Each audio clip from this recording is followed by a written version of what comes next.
Political philosophy के दुनिया में बहुत सारे महान लोग हुए हैं जिनके विचारों ने मानव इतिहास को आकार दिया है। इनमें से एक थे थॉमस एक्विनास, जो 13वीं शताब्दी के एक डोमिनिकन फ्रायर धर्मशास्त्री और दार्शनिक थे।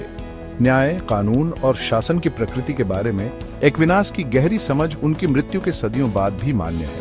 उनके विचारों ने पश्चिमी विचारों पर एक अमिट छाप छोड़ी है, जिससे अनगिनत विचारक, धर्मशास्त्री और राजनीतिक नेता प्रभावित हुए हैं।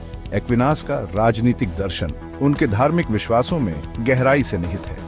उनका मानना था कि ब्रह्मांड एक दिव्य योजना द्वारा शासित है और यह कि मनुष्य ईश्वर की छवि में बनाया गया है।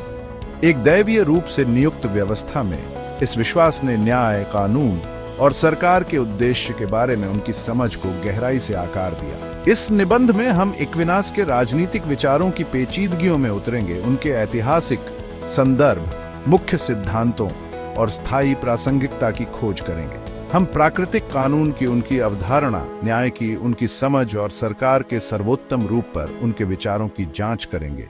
जैसे जैसे हम एक्विनास के विचारों की समृद्ध टेपेस्ट्री के माध्यम से यात्रा करते हैं, हम उनके विचार की स्थायी शक्ति और हमारे अपने समय के लिए इसके निरंतर महत्व को उजागर करेंगे। एक्विनास के राजनीतिक दर्शन की यह खोज पश्चिमी सभ्यता के सबसे प्रभावशाली विचारकों में से एक के रूप में उनकी स्थायी विरासत पर प्रकाश डालेगी। उनके विचार हमें एक न्यायपूर्ण और न्याय संगत समाज की प्रकृति में बहुमूल्य अंतर्दृष्टि प्रदान करते रहते हैं, जो हमें उन कालातीत सिद्धांतों की याद दिलाते हैं जिन्हें सामान्य अच्छे की हमारी खोज का मार्गदर्शन करना चाहिए। एक्विनास के राजनीतिक विचार की गहराई और जटिलता को पूरी तरह से समझने के लिए उस ऐतिहासिक संदर्भ को समझना आवश्यक है जिसमें वे रहते थे और लिखते थे। 1225 में इटली के रोक्कासेक्का में जन्मे एक्विनास ने एक ऐसी दुनिया में प्रवेश किया जो गहन बौद्धिक और राजनीतिक उथल-पुथल से चिह्नित थी। 13वीं शताब्दी में विश्वविद्यालयों का उदय, अरस्तू के कार्यों का पुनर्खोज और पोपसी और धर्मनिरपेक्ष शासकों के बीच बढ़ते तनाव का प्रमाण मिला। नेपल्स में नए स्थापित विश्वविद्यालय में अध्ययन करने के लिए जाने से पहले एक्विनास ने अपनी प्रारंभिक शिक्षा मोंटे कैसिनो के बेनेडिक्टिन मठ में प्राप्त की। इस अवधि के दौरान उनका सामना अरस्तू के लेखन से हुआ, जिसका उनके दार्शनिक विकास पर गहरा प्रभाव पड़ेगा। डोमिनिकन ऑर्डर में शामिल होने के एक्विनास के फैसले, एक भिक्षुक्रम जो गरीबी, उपदेश और विद्वता के प्रति अपनी प्रतिबद्धता के लिए जाना जाता है, ने उनके बौद्धिक प्रक्षेप वक्र को और आकार दिया। समय की बौद्धिक धाराओं के साथ जुड़ने पर डोमिनिकन ऑर्डर के जोर ने एक्विनास को अरस्तू के दर्शन, धर्मशास्त्र और कानून के अध्ययन में खुद को विसर्जित करने के लिए प्रोत्साहित किया। यह बौद्धिक उथल-पुथल अपने युग की राजनीतिक और धार्मिक उथल-पुथल के साथ मिलकर उस पृष्ठभूमि को प्रदान करती है जिसके खिलाफ एक्विनास ने अपने राजनीतिक विचारों को विकसित किया। न्याय, कानून और शासन की प्रकृति में उनकी गहरी अंतर्दृष्टि, उस दार्शनिक परंपरा के साथ उनकी गहरी व्यस्तता और उनके समय की चुनौतियों से उभरी। एक्विनास के राजनीतिक दर्शन के केंद्र में प्राकृतिक कानून की अवधारणा है। एक्विनास के लिए प्राकृतिक कानून केवल नियमों का एक समूह नहीं है, बल्कि शाश्वत कानून की अभिव्यक्ति है, जिसे वह ब्रह्मांड को नियंत्रित करने वाले ईश्वर के दिव्य कारण से पहचानता है। मानवीय तर्क के लिए सुलभ यह शाश्वत कानून एक न्यायपूर्ण और नैतिक समाज की नींव प्रदान करता है। एक्विनास का तर्क है कि ईश्वर की छवि में बनाए गए मनुष्य में सही और गलत को समझने की जन्मजात क्षमता होती है। यह क्षमता अच्छे के प्रति हमारे स्वाभाविक झुकाव में प्रकट होती है, जैसे कि आत्म संरक्षण, प्रजनन और ज्ञान की हमारी इच्छा। तर्क संगत प्राणियों के रूप में हमारे स्वभाव में निहित ये प्राकृतिक झुकाव प्राकृतिक कानून के आधार के रूप में कार्य करते हैं। एक्विनास के अनुसार प्राकृतिक कानून सार्वभौमिक और अपरिवर्तनीय है, जो समय या स्थान की परवाह किए बिना सभी लोगों पर लागू होता है। यह तर्क के माध्यम से है कि हम प्राकृतिक कानून के उपदेशों की खोज कर सकते हैं और उन्हें अपने जीवन में लागू कर सकते हैं। ये उपदेश मनमाने नहीं हैं, बल्कि सृजन के ताने बाने में बुने गए उद्देश्य नैतिक व्यवस्था को दर्शाते हैं। एक्विनास के लिए न्याय केवल एक अमूर्तता नहीं है, बल्कि एक कार्डिनल गुण है जो व्यक्तियों की भलाई और समाज के उत्कर्ष के लिए आवश्यक है। वह न्याय को प्रत्येक व्यक्ति को उसका हक देने की स्थिर और सतत इच्छा के रूप में परिभाषित करता है। यह परिभाषा प्रत्येक मानव के निहित सम्मान को पहचानने और उसके अनुसार उनके साथ व्यवहार करने के महत्व पर प्रकाश डालती है। एक्विनास दो प्रकार के न्याय के बीच अंतर करता है, कम्यूटेटिव न्याय और वितरणात्मक न्याय। कम्यूटेटिव न्याय व्यक्तियों के बीच संबंधों को नियंत्रित करता है, एक दूसरे के साथ उनके व्यवहार में निष्पक्षता सुनिश्चित करता है। इसके लिए आवश्यक है कि हम अपने अनुबंधों का सम्मान करें, किए गए नुकसान की भरपाई करें और चोरी या धोखाधड़ी से बचें।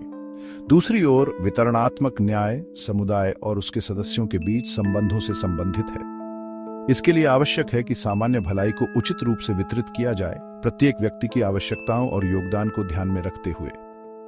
न्याय का यह रूप सुनिश्चित करता है कि समाज के लाभों और बोझों को समान रूप से साझा किया जाए। भाग 5, सरकार का उद्देश्य, एक सामान्य भलाई। एक्विनास का मानना है कि सरकार केवल एक आवश्यक बुराई नहीं है, बल्कि अच्छे के लिए एक सकारात्मक शक्ति है। उनका तर्क है कि मनुष्य स्वभाव से सामाजिक प्राणी है और यह कि राजनीतिक समुदाय हमारे उत्कर्ष के लिए आवश्यक है। एक्विनास के अनुसार सरकार का उद्देश्य सामान्य भलाई को बढ़ावा देना है, जिसे वह सामाजिक परिस्थितियों के कुल योग के रूप में परिभाषित करता है, जो लोगों को या तो समूहों के रूप में या व्यक्तियों के रूप में अपनी पूर्णता को पूरी तरह से और अधिक आसानी से प्राप्त करने की अनुमति देता है।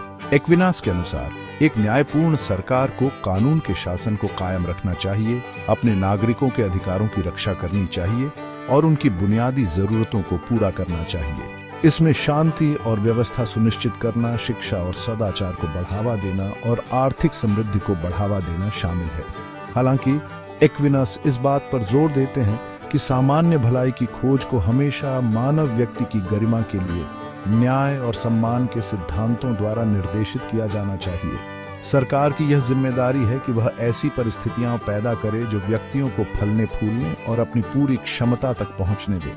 इसमें उनके मौलिक अधिकारों की रक्षा करना, शिक्षा और व्यक्तिगत विकास के अवसर प्रदान करना और नागरिकों के बीच एकजुटता और साझा उद्देश्य की भावना को बढ़ावा देना शामिल है। भाग 6, सरकार का सर्वोत्तम रूप, एक संतुलित दृष्टिकोण। जबकि एक्विनास सरकार के महत्व में विश्वास करते थे, उन्होंने सरकार के किसी विशेष रूप की वकालत स्वाभाविक रूप से श्रेष्ठ के रूप में नहीं की। इसके बजाय उन्होंने तर्क किया कि सरकार का सबसे अच्छा रूप वह है जो लोगों की विशेष परिस्थितियों के लिए सबसे उपयुक्त हो। उन्होंने माना कि अलग अलग समाजों की अलग अलग जरूरतें होती हैं और जो एक संदर्भ में अच्छा काम करता है वह दूसरे संदर्भ में उपयुक्त नहीं हो सकता है।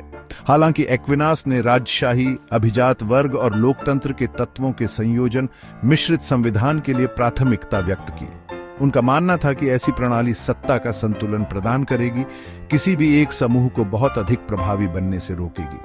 उन्होंने आदर्श शासक को एक ऐसे व्यक्ति के रूप में देखा जो ज्ञान और न्याय के साथ शासन करता है, सबसे बढ़कर सामान्य भलाई की तलाश करता है। सरकार के प्रति एक्विनास का व्यावहारिक दृष्टिकोण मानव स्वभाव और राजनीतिक जीवन की जटिलताओं के बारे में उनकी गहरी समझ को दर्शाता है।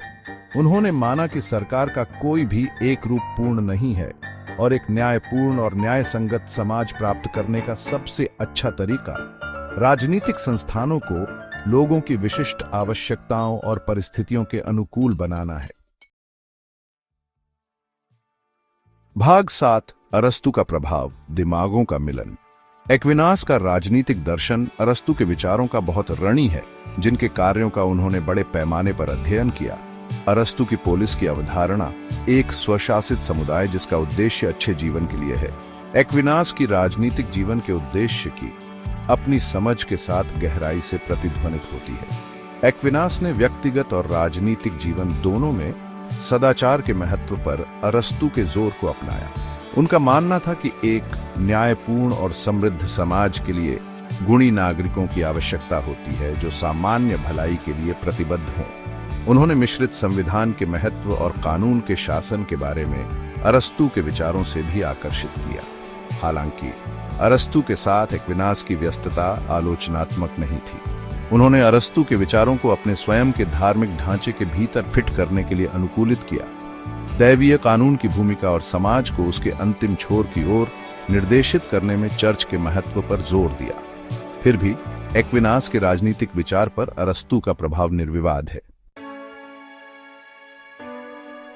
भाग 8 एक्विनास की स्थायी प्रासंगिकता, एक कालातीत दर्शन। उनकी मृत्यु के सदियों बाद थॉमस एक्विनास का राजनीतिक विचार उल्लेखनीय प्रासंगिकता के साथ गूंजता रहता है। प्राकृतिक कानून पर उनका जोर, मानव व्यक्ति की गरिमा और सामान्य भलाई का महत्व समकालीन समाजों के सामने आने वाली चुनौतियों से जूझने के लिए एक कालातीत रूपरेखा प्रदान करता है। बढ़ते हुए व्यक्तिवाद के युग में मानव के सामाजिक स्वभाव और समुदाय के महत्व पर एक्विनास का जोर एक शक्तिशाली मारक के रूप में कार्य करता है। प्राकृतिक कानून की उनकी अवधारणा नैतिक सापेक्षवाद के लिए एक सम्मोहक विकल्प प्रदान करती है, जो मानवाधिकारों और कानून के शासन के लिए एक मजबूत नींव प्रदान करती है। इसके अलावा एक्विनास का यह विश्वास कि सरकार को कुछ चुनिंदा लोगों के हितों के बजाय सामान्य भलाई की सेवा करनी चाहिए, समकालीन राजनीतिक प्रवचन के लिए एक शक्तिशाली चुनौती बनी हुई है, जो अक्सर संकीर्ण पक्षपातपूर्ण हितों का प्रभुत्व होती है। उनके विचार हमें याद दिलाते हैं कि सच्चे राजनीतिक समुदाय के लिए न्याय, निष्पक्षता और सभी की भलाई के लिए एक साझा प्रतिबद्धता की आवश्यकता होती है। भाग 9 निष्कर्ष, एक्विनास की स्थायी विरासत। थॉमस एक्विनास का राजनीतिक दर्शन राजनीतिक जीवन की जटिलताओं से जूझने के लिए मानवीय तर्क की स्थायी शक्ति का प्रमाण है। न्याय, कानून और सामान्य भलाई की प्रकृति में उनकी अंतर्दृष्टि उनकी मृत्यु के सदियों बाद भी हमें प्रेरित और चुनौती देती रहती है। उनकी विरासत अकादमिक प्रवचन के दायरे तक ही सीमित नहीं है। उनके विचारों ने कानूनी प्रणालियों को आकार दिया है, राजनीतिक आंदोलनों को प्रभावित किया है और अनगिनत व्यक्तियों को अधिक न्यायपूर्ण और न्याय संगत दुनिया के लिए प्रयास करने के लिए प्रेरित किया है। जैसे जैसे हम अपने समय की चुनौतियों का सामना करते हैं, हमें एक्विनास के ज्ञान पर फिर से विचार करना चाहिए, उनके कालातीत सिद्धांतों से मार्गदर्शन प्राप्त करना चाहिए। एक्विनास के राजनीतिक विचार की समृद्धि और गहराई को फिर से खोजकर हम एक न्यायपूर्ण समाज की प्रकृति और उन सिद्धांतों में बहुमूल्य अंतर्दृष्टि प्राप्त कर सकते हैं, जिन्हें सामान्य भलाई की हमारी खोज का मार्गदर्शन करना चाहिए। उनकी विरासत एक अनुस्मारक के रूप में कार्य करती है कि न्याय, निष्पक्षता और मानवीय गरिमा की खोज एक कालातीत प्रयास है, जो आज भी उतना ही प्रासंगिक है जितना कि 13वीं शताब्दी में था।